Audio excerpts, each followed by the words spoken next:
큰 배를 타고 외국의 여러 많은 사람들과 교류할 수 있고 망망대해에 나가서 큰 배니까 안전하니까 그 바다를 마음껏 즐기면서 세계 여러 곳을 다니면 얼마나 좋을까 그런 환상을 꿈을 꾼 적이 있습니다. 근데 코로나 때에 보니까 이 크루즈선 안에서 환자가 발생하니까 사람들이 다 입항을 이제 우리나라에 오지 마라 이렇게 입항하지 마라 다 그들을 매정하게 거절하는 것을 봤습니다. 나갈 수도 없고 들어올 수도 없고 그래서 완전히 감옥같이 그렇게 되는 그 광경을 보고서 정말 이 크루즈선에 대한 환상이 바사삭 깨졌던 그런 기억들이 있습니다. 오늘 본문의 말씀을 보면 노아가 드디어 방주에서 나왔습니다. 참 홍수로 심판되는 모든 참 생명이 참 멸망되는 그런 상황 가운데 방주에 들어갈 수 있다는 것이 얼마나 행운이었겠습니까? 얼마나 감사한 일이었겠습니까? 그러나 막상 방주에 들어가는 순간 1년 동안 그 방주 문을 열지 못하고 나오지 못한다라고 하는 그 사실은 또 다른 고통이었고 또 다른 아마 굉장히 큰 절망이고 스트레스였을 것입니다. 이제 그 힘들었던 방주의 생활, 하나님의 은혜로 물이 줄고 이제 땅이 드러나서 땅이 말랐습니다. 그리고 드디어 하나님께서 방주의 문을 열도록 나오도록 그렇게 은혜를 베푸셔서 그들이 다 밖으로 나왔습니다. 참 얼마나 기쁘고 좋았겠습니까? 드디어 얼마 만에 밟아보는 땅인가? 딱 1년 만에 그렇게 방주의 생활이 끝이 났습니다. 방주는 꼭 필요한 것이었지만 그러나 영원히 머물 곳은 아니었습니다. 광야도 세상도 우리가 있어야 할 곳이지만 영원히 머물 곳은 아니다라고 하는 사실을 우리가 기억하면 좋겠습니다. 그들이 방주에서 나와 땅을 밟는 순간 그들이 경험하고 목격한 것은 무엇일까요? 아름다운 자연이 아니라 다 파괴된 자연, 모든 것이 다 황폐화된 그 세상이었을 것입니다. 여러분 생각해 보십시오. 지구상에 존재하는 모든 것이 무려 1년 동안 물 속에 잠겨서 파도에 이리저리 휩쓸렸습니다. 그러니 다 모든 것이 폐허가 되어 있습니다. 이것이 방주에서 나온 사람들이 부딪히는 현실입니다. 우리는 어릴 때 부모의 보호 아래 자라서 답답함을 느꼈죠. 나도 빨리 부모님 간섭받지 않고 세상에 나가서 내가 하고 싶은 것 마음대로 하면서 살고 싶다. 어떤 마치 세상에 갇혀있는 새인 양 자유를 갈망했던 그런 때가 있었습니다. 그러나 막상 우리가 대학생이 되고 성인이 되어서 세상에 나가서 경험하는 것은 무엇입니까? 우리가 학생 때, 고3 때 그렇게 갈망했던 그런 장밋빛 환상입니까? 아니죠. 현실은 냉혹한 것이죠. 때로는 임금을 떼일 때도 있고 때로는 그 갑질을 당할 때도 있고 너무나 현실 속에 우리가 생각했던 이상과는 전혀 다른 것이죠. 방주도 마찬가지입니다. 방주 나가면 얼마나 좋을까? 꿈을 꾸고 얼마나 행복할까? 내가 그 땅을 마음껏 밟고 내가 땅에서 내가 하고 싶은 것 할 수 있고 가고 싶은 것 할 수 있다는 것이 얼마나 좋을까 생각했지만 현실은 너무나 사실은 참혹한 것입니다. 대홍수의 심판은 생각보다 훨씬 더 비참했습니다. 이제 모든 것을 바닥에서 새로 시작해야 되지요. 여러분 그렇지 않습니까? 거처할 움막 하나 남아있지 않는 것이 당시에 이 세상이 아니겠습니까? 거처할 머리둘 그런 집이고 뭐고 아무것도 없습니다. 모든 걸 다 바닥에서 새로 시작해야 되는 막막한 상황입니다. 이때 노아가 제일 먼저 했던 것은 무엇일까요? 아무것도 없는 참 절망적인 상황, 황폐화된 세상에서 노아가 제일 먼저 해야 했던, 그걸 할 수밖에 없었던 그것은 예배다라고 하는 사실입니다. 이것이 우리에게 시사하는 바가 굉장히 중요한 의미를 가진다라고 하는 것입니다. 우리 8장 20절 말씀 우리 함께 같이 읽겠습니다. 시작.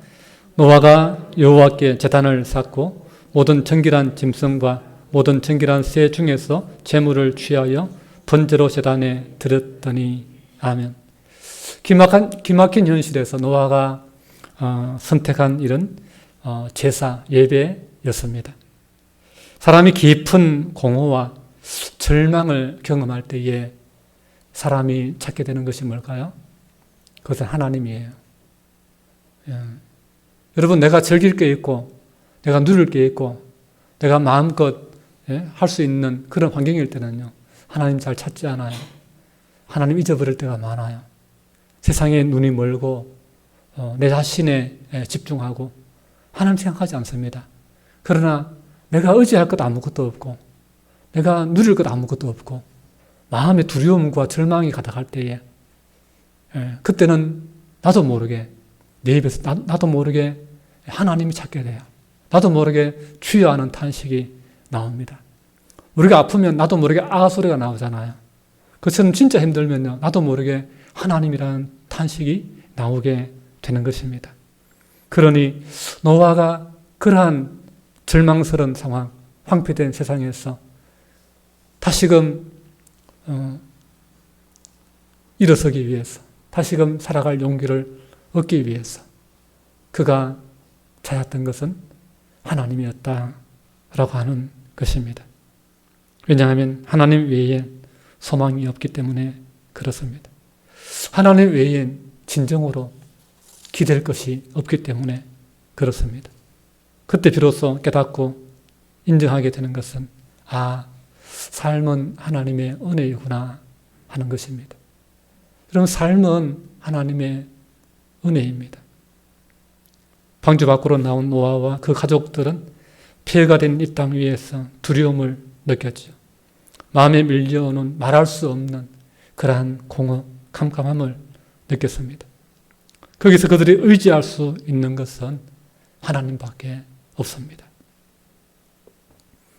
노아와 그 가족은 간절하고 절박한 마음으로 하나님의 은혜 없이 살아갈 수 없음을 고백하면서 하나님만이 생명의 근원이시고 또한 행복의 근간이 되심을 깨달으며 제사를 드리는 것이죠.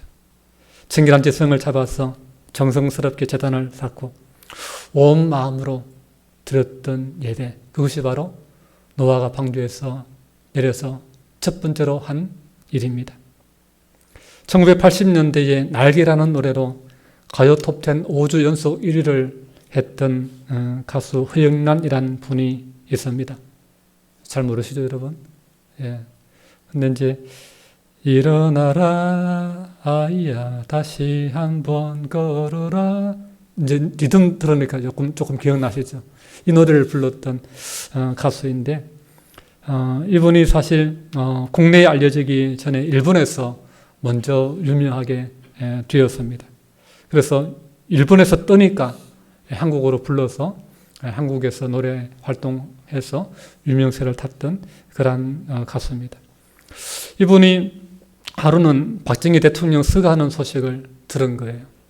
그런데 불과 4개월 전에 그 대통령의 그 청와대에서 부름받아서 거기 가서 공연을 대통령 앞에서 했던 거예요. 그 거대한 권력 앞에 서 있었던 그녀가 4개월 뒤에 대통령이 암살당했다라고 하는 서거의 소식을 들은 거예요. 그 소식을 듣는 순간에 그녀가 머릿속에 떠올랐던 생각은 인간의 모든 부귀, 영화, 권력은 아무것도 아니구나. 내가 지금 이렇게 잘 나가고 내가 이렇게 참 사람들이 그 환호성에 취해 있지만 나의 이 영광도 몇 개월 뒤에 하루아침에 사라질 수도 있는 거 아닌가. 문득 이 생각이 팍 밀려왔다는 것입니다. 그러면서 이 대통령의 죽음과 함께 자기의 어떤 그런 삶의 현장에서 대통령의 강렬했던 만남 가운데 굉장히 공허가 찾아오고 허무가 찾아왔다고 고백합니다. 그러면서 그 마음의 공허를 어떻게 이기고 극복할까? 내 마음을 채울 수 있는 무엇이 내 마음의 이 빈자리를 채울 수 있는가? 그때 생각했던 게 하나님이라는 거예요. 나도 모르게 하나님 내가 찾아야 되겠구나. 내가 하나님 만나야 되겠구나.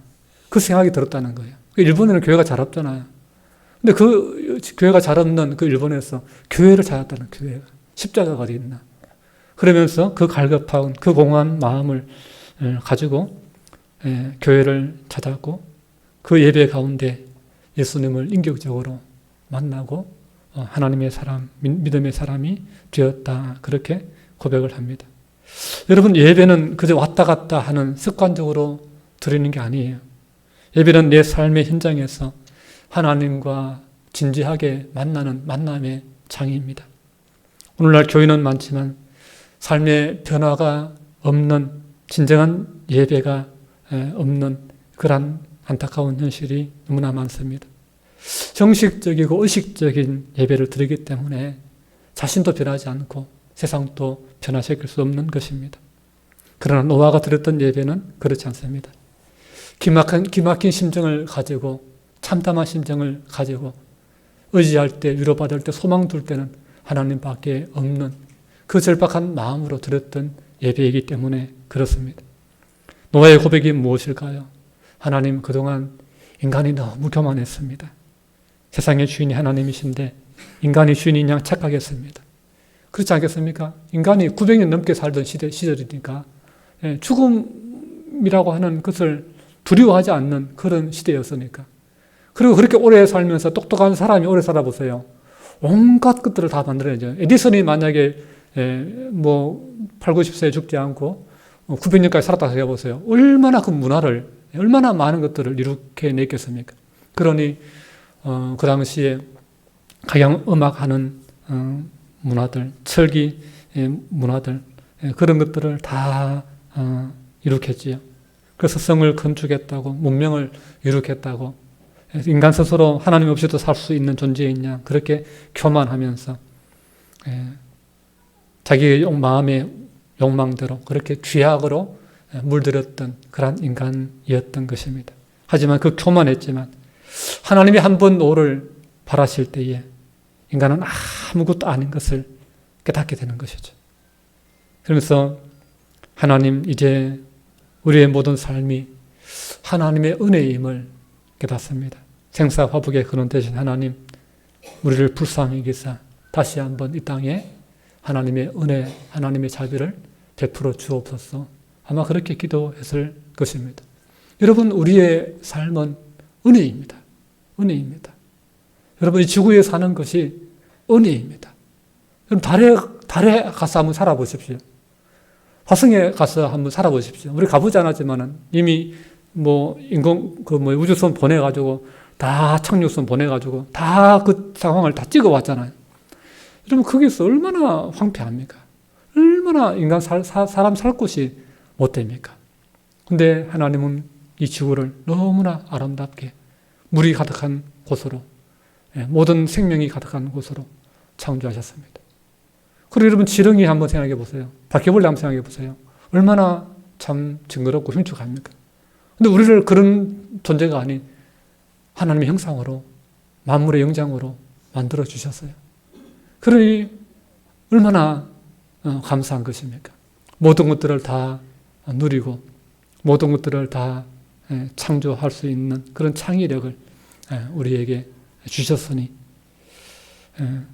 모든 것들을 다 이해하고 모든 것들을 다 다스릴 수 있도록 해주셨으니 얼마나 감사합니까? 삶은 은혜예요. 내가 인간으로 존재하는 그 자체가 은혜입니다. 내가 지구에 존재하는 그 자체가 은혜입니다. 삶은 하나님의 은혜라는 것을 여러분 깊이 깨달을 수 있기를 축복합니다. 구약시대는 피를 흘리는 희생 제물로 하나님을 예배했습니다.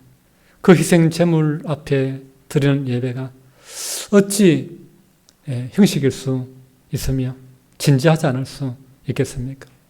누군가의 생명을 담보로 해서 내가 은혜를 입는 그 예배라고 한다면 그 예배에 어찌 위선이 있을 수 있겠습니까? 예배는 예수 그리스도의 십자가와 부활을 기억하며 진실된 마음으로 영과 진리로 드리는 것입니다. 오늘 우리가 드리는 예배가 예수 그리스도의 십자가 위에 근거하고 있다는 사실을 여러분 잊어서는 안 되는 것입니다. 그런 예배가 나를 변화시키고 하나님을 감동시키고 세상을 새롭게 하는 것입니다. 우리나라는 6.25 전쟁의 폐허 가운데에 참 미국에 원조받으면서 보릿고개를 겨우겨우 넘기면서 너무나 처절한 가난과 그 배고픔을 경험했습니다. 노아 홍수 이후만큼은 아니라 할지라도 정말 세상에서 가장 불쌍한 사람들, 가장 불쌍한 민족, 가장 가난한 나라로 동정을 기대해야, 세상의 모든 사람들의 동정을 기대해야 했습니다. 오죽하면 필리핀 사람들이 우리나라 불쌍하다고 우리나라에 장충체육관을 지어줬겠습니까? 예. 우리나라 아무것도 없었습니다. 할 수 있는 거는 뭐 머리 잘라서 뭐 가발 만들어 팔고 고아 수출하고, 예. 밑바닥에서 그냥 미군들 놓고 간 물건 그거 가지고 원조받아 생활했습니다. 놀라운 사실은 그런 어려움 속에서 한국 교회가 가장 큰 부흥을 이루었다라고 하는 것입니다. 교회 성장사를 공부해 보면 보릿고개를 넘고 참 주먹밥을 먹으면서 천막을 치고 예배를 드렸던 그 50년대, 60년대, 70년대 그때가 가장 한국 교회가 크게 부흥했다라고 하는 사실입니다. 왜 그랬을까요?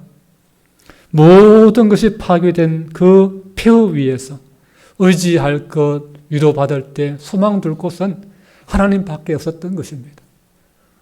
그래서 이 세상을 살아가려면, 다시 살아갈 용기를 얻으려면, 위로받고 일어서려면 하나님밖에 위로받을 데가 없었던 거예요. 그래서 절박한 마음으로 하나님을 찾았습니다. 하나님을 모르는 사람들도 하나님 앞으로 달려나왔습니다. 사람들의 마음은 하나님을 향했고 교회로 물밀듯이 물려들었습니다. 천만망치고 예배에도 사람들로 채워졌습니다. 세계적인 전도자 빌 그레함 목사님이 한국의 이 부흥을 보고 너무나 놀라서 한국에 와서 집회를 했지요. 그 집회했을 때, 여의도 광장에 집회했을 때에 그 사진들이 지금도 유튜브 찾아보면은, 인터넷 찾아보면은 나옵니다만 100만 명이 모였다고 그렇게 이야기하잖아요. 상상 초월할 정도로. 세계 어느 나라에서도 예배 집회 가운데 100만 명이 모였다는 건 기록이 없습니다. 지금도 미국에 가서 빌 그레함 그 박물관이 있습니다. 그거 가서 보면요. 빌 그레함 목사님이 세계 각지를 다니면서 집회한 사진들이 있습니다. 사진 보면은 제일 많은 군중들이 모인 사진이 대한민국 여의도 광장에서 집회했던 사진입니다.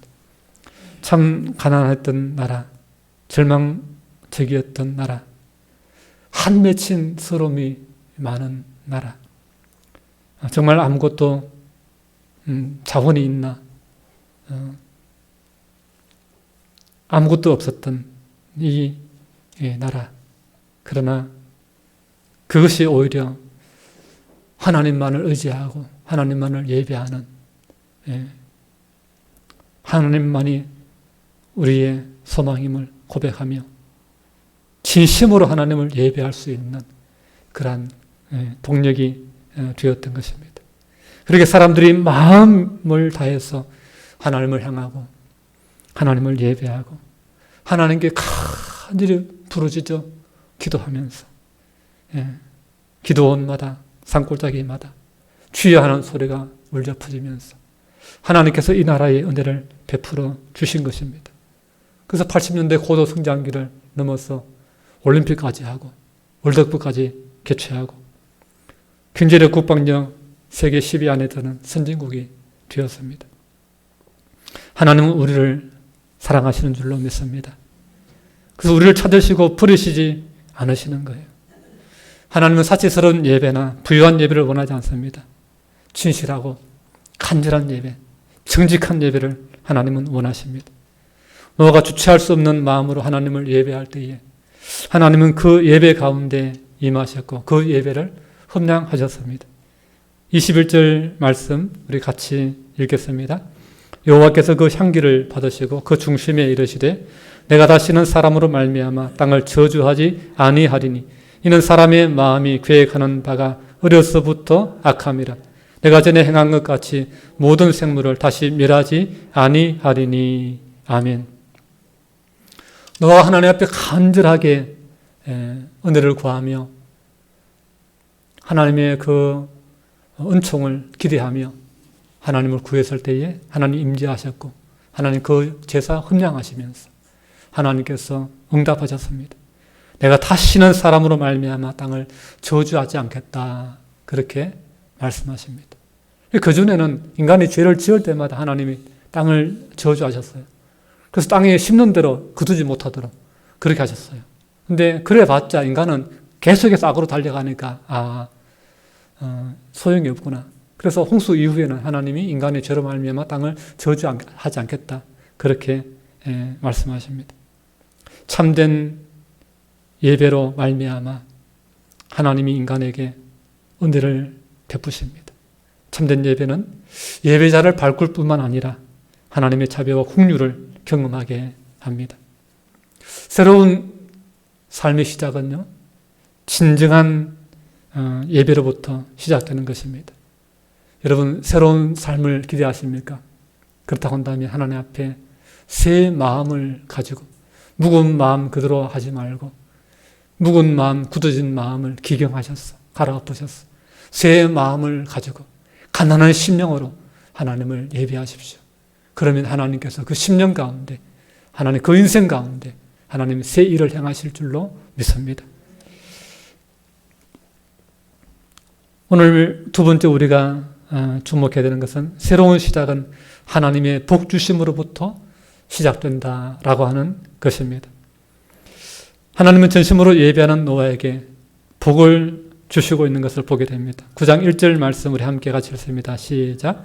하나님이 노아와 그 아들들에게 복을 주시며 그들에게 이르시되 생육하고 번성하여 땅에 충만하라. 아멘. 우리는 여기서 하나님께서 노아에게 복을 주겠다고 약속하시는 것을 보게 됩니다. 하나님은 처음 인간을 만드셨을 때 저주받도록 만들지 않으셨습니다. 하나님은 가난하고 불행하도록 병들도록 그렇게 인간을 만들지 않으셨습니다. 하나님이 인간을 처음 만드셨을 때는요, 인간이 하나님 안에서 하나님과 교제하며 하나님의 모든 그 풍족한 사랑을 누리도록 하나님께서 은혜를 베풀어 주셨습니다. 그래서 안전하고 하나님 안에서 안전하고 하나님 안에서 풍족하고 또 하나님 안에서 하나님의 그 영원한 생명을 받아 누리도록 그렇게 하나님 복 주셨습니다. 인간은 하나님 안에서 복받게 되어 있는 존재입니다. 이것이 하나님의 창조의 섭리이고 은혜입니다. 복을 누리지 않는 것은 뭔가 잘못된 거예요. 하나님이 인간을 복을 누리도록 창조하셨기 때문에 그래요. 이게 창조의 원리이고 창조의 근본입니다. 인간은 하나님이 인간을 지으시고 하나님이 한정없이 복을 주셨어요. 한없는 복을 주셨어요. 하나님의 형상대로 만들었던 그 자체가 복이고 또 하나님을 만나고 하나님과 교제할 수 있다는 하나님과 친구 될 수 있다는 그 자체가 엄청난 특권인 거예요. 특권이고 복인 거예요.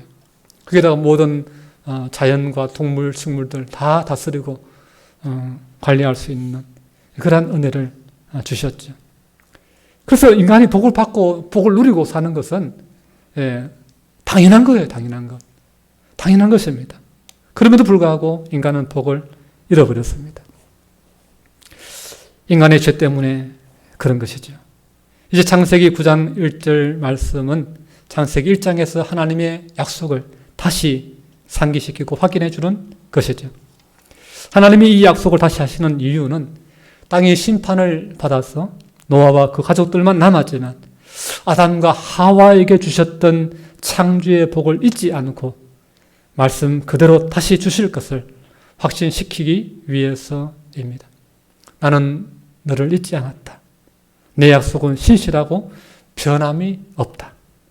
안심하고 나를 믿으라 라고 하는 뜻입니다. 타락한 세상 온갖 사단의 시험과 죄가 악이 역사하는 세상 가운데 우리가 평안히 살아가는 것은 당연한 게 아니에요. 우리가 목숨 안전하게 부지하는 게 당연한 게 아니에요. 죄가 만연하고 악이 가득하고 사단의 역사가 있는 곳은요, 파멸이 있는 거예요. 고통이 있는 거예요. 죽음이 있는 거예요. 우리가 생명을 그냥 안전하게 누리고 살아가는 게 이게 당연한 게 아닙니다. 생육하고 번성한다는 것은요, 하나님의 은총입니다.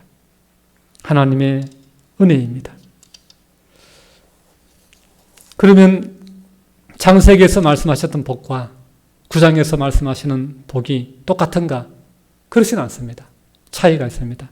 우리 9장 2절 말씀 같이 읽습니다. 시작. 땅의 모든 짐승과 공중의 모든 새와 땅에 기는 모든 것과 바다의 모든 물고기가 너희를 두려워하며 너희를 무서워하리니 이것들은 너희의 손에 붙였음이니라. 아멘. 우리 이 말씀을 보면서 창세기 1장의 말씀과 사뭇 다른 것을 느낄 수 있습니다. 짐승들이 인간을 무서워하고 두려워하는 마음을 주어서 인간을 하나님께서 보호하시도록, 그렇게 보호받도록 하셨다라고 하는 것입니다. 이 말씀은 좋은 뜻을 함축하고 있지요. 왜냐하면 인간과 동물의 관계에 긴장 관계가 조성되었기 때문입니다. 자연스럽지 않습니다. 대초에 하나님께서 모든 만물을 창조했을 때 하나님과 동물의 세계는 서로 갈등이 없었습니다. 하나였습니다. 죽이거나 싸우는 일이 없었습니다. 하나님과 인간은 가족이었고 친구였습니다. 그런데 죄가 들어온 이후에 하나님과 인간이 갈라졌습니다. 하나님과 인간의 관계가 불편하고 어려워지면서 스무스무해지고 또 반목하면서 인간과 자연과의 관계도 어려워졌습니다. 금이 간 것이죠. 땅이 인간의 죄로 말미암아 저주를 받고 인간은 자연을 돌보는 관계가 아니라 정복하고 파괴하는 그러한 긴장 관계가 만들어지게 된 것입니다. 그래서 노아의 홍수가 끝난 뒤에 인간은 자연 속에서 도전을 받게 되어집니다. 모든 것이 황폐화되고 이제는 동물들도 살아남기 위해서 점점 더 서로 약육강식으로 나아갈 수밖에 없는 그런 환경이 되었습니다.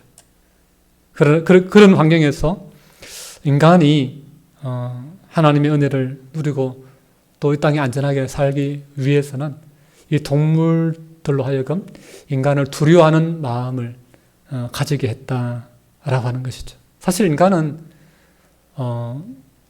특별한 안전장치가 없으면 동물에 비해서 취약한 것이 인간이에요.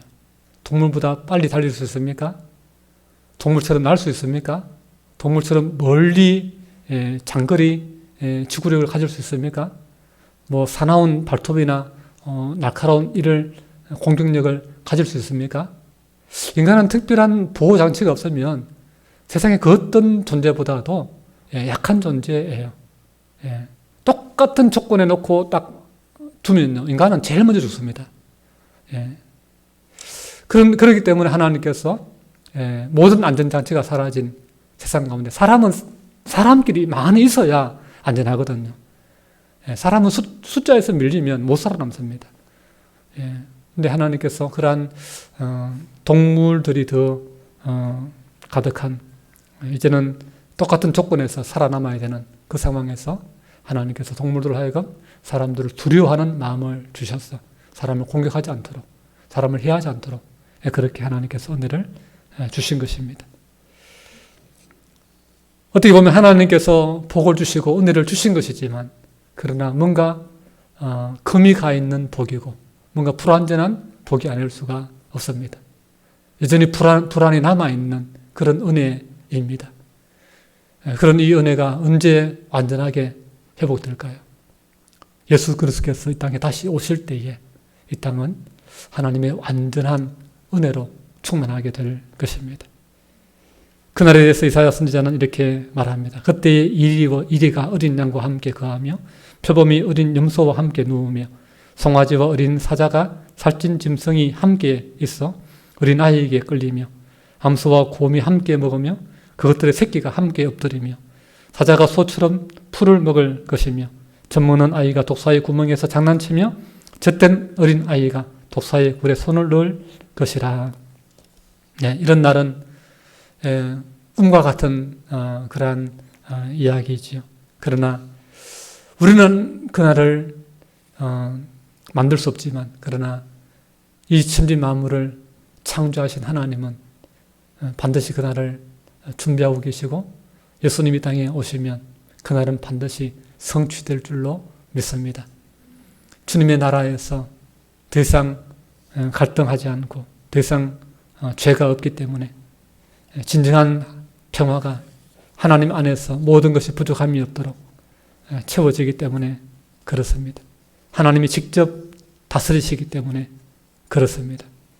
오늘 우리는 본문을 통해서 하나님께서 절망 가운데 있던 인생에게 또 이 세상 가운데 하나님께서 은혜를 베푸시는 것을 발견합니다. 하나님의 은혜 없이는 살아갈 수 없는 존재가 바로 인간이구나 하는 것을 다시 한번 발견합니다. 다시금 인류가 이렇게 지금처럼 번성할 수 있게 된 것은 하나님의 은혜였다라고 하는 것입니다. 우리가 봄에 한 달 넘게 그 화재로 인해 가지고 산불로 인해 가지고 얼마나 많은 고통을 겪었습니까? 저도 진짜 할 수만 있다면 안동을 좀 잠시 피하고 싶더라고요. 잠시. 새벽마다 계속 연기가 매캐한 연기를 마셔야 되고 밖에 나갈 수 없는 그런 상황이고 참 안동 분들 이 주변에 있는 분들 다 같이 그런 어려움과 두려움들을 느꼈습니다. 그래서 올 한 해 가운데에 우리가 이 가을이 되어서 하나님 앞에 감사의 예배를 드릴 때에 참 어떻게 보면 감사보다는 참 아픈 것이 기억이 더 많을 수도 있습니다. 우리 교회 안에서도 큰 피해를 당하신 분들이 계셔서 그분들이 참 그 어려움들을 그 고통들을 이겨나가는 모습들을 보면서 함께 같이 기도하면서 참 힘든 시간들을 우리가 보내었습니다. 몇 달 전에 한2달 전에 이 안동 지역 그리고 이 경안노회 안에 산하에 청송 의성 이 지역에 산불 피해를 입은 분들을 다 초대해서 서부교회에서 예배를 드린 적이 있습니다. 함께 아픔을 가진 사람들이 모였습니다. 어떤 교육관이 불탄 교회도 있고 사택이 불탄 교회 목사님도 있고 다 아픔을 가지고 있는 분들이 다 한 자리에 모였습니다. 근데 그 예배가 얼마나 은혜스러운지 모르겠어요. 근데 그 산불 때문에 참 많은 절망과 고통을 안지만 얼굴에 인상을 쓰고 있거나 한숨 쉬거나 그런 분 한 분도 제가 못 봤습니다. 그래서 왜 그런가 생각했더니 그 어려움 속에서도 하나님이 그 상처를 만져주셨다라는 그런 생각이 들었습니다. 하나님이 그 상처를 잊을 수 있도록 해주시고 또 극복하고 딛고 일어설 수 있는 용기를 주시지 않았다면 이들이 어떻게 이렇게 밝은 낯으로 이렇게 기쁨을 하나님께 예배 드릴 수 있겠는가? 도무지 세상적인 기준으로는 답이 없는 거예요. 그래서 하나님께서 참 힘든 시간이었지만 그 시간 속에서 하나님이 일하고 계시는구나. 하나님이 그 상처를 치유하고 계시는구나. 하나님이 다시금 일하고 살아갈 소망을 불어넣고 계시는구나 하면서 위로를 받았던 적이 있습니다. 여러분, 삶은 하나님의 은혜입니다. 이 은혜인 것을 기억하고 하나님 앞에 진심으로 감사할 수 있는, 남은 인생 또 믿음으로 그렇게 하나님께 예비하며 감사하며 살아갈 수 있는 그런 저와 여러분 될 수 있기를 주님의 이름으로 축원합니다. 기도합니다.